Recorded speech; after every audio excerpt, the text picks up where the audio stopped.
Okay, we start with the guy with the longer resume. Is there something to be said that the old paradigm of looking at voters by race may be a mistake the Democrats are making, and they should be looking at them by class? Yeah, because ultimately, and Scott's data points this out all the time, people make decisions based on their pocketbooks more than any other type of variable. So no matter what race, culture, creed you have, you vote by what's going on in your own bank account and what's going on in your own family, what's going on in your own backyard. That's how Democrats should be looking at this, because when they try the one-size-fits-all thing when it comes to other cultures and other races, they end up alienating a lot of people. That's why that at times they have trouble with the Hispanic community, because what works for the black community may not work for the Hispanic community, which may not work for the AAPI community. We look at the polling across the battleground. Biden is losing to Trump among working-class voters by 16 points. Arizona down 9, Georgia down 21, Michigan down 24 working-class voters, huge African-American population in Michigan. Nevada, huge Hispanic population, same thing. Pennsylvania down 19 points. Wisconsin, with less of a working-class minority population, only down 6 points. Scott, does barnstorming from historically black college to NAACP dinner to the Smithsonian Museum on African-American History change anything? Probably not at the top line. I think your undertone there is it's working class. It's not so much the ethnicity of them, it's their income level, right? We know from the polling that Donald Trump does better among the working class voters, and it's simple. There are just more working class voters than there are upper middle class or certainly upper class voters, no matter what their race is. Does the working class divide also speak to culture?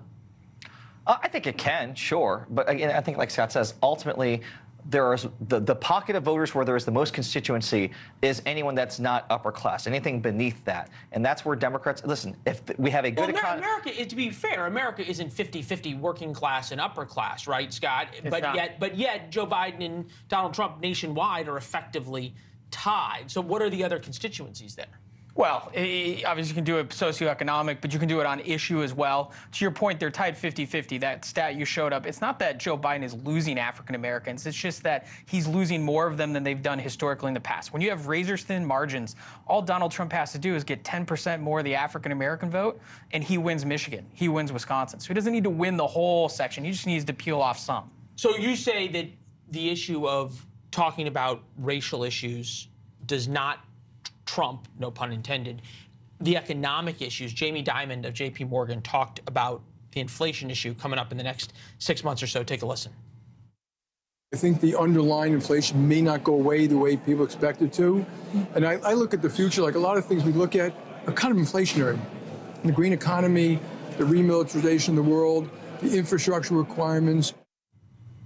All right, and these are just numbers. Under the Biden presidency, grocery prices up nearly 1/3, gas up 50%.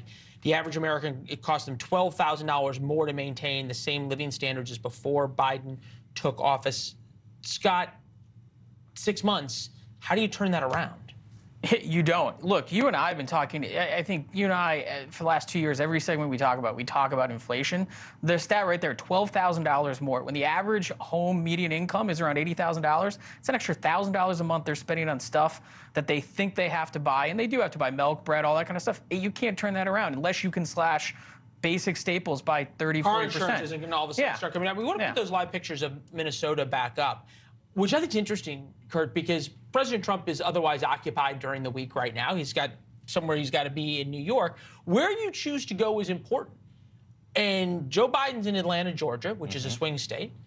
And Donald Trump is in a state that should be safely blue. It shouldn't even be on the Republican map. The fact that he's there may not mean that he wins, but does it force Democrats to start playing defense in more places? I don't think it does. I think in this case, Minnesota is to Republicans what Florida is to the Democrats. They keep chasing these states.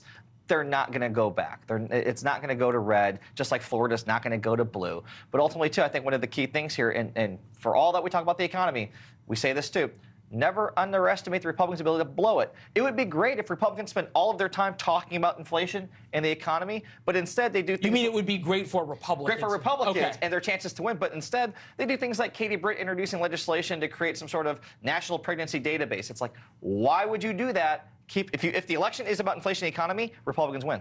Thanks for watching. Go to joinnn.com to find NewsNation on your television provider. And don't forget to click the red subscribe button below to get more of NewsNation's fact-driven, unbiased coverage.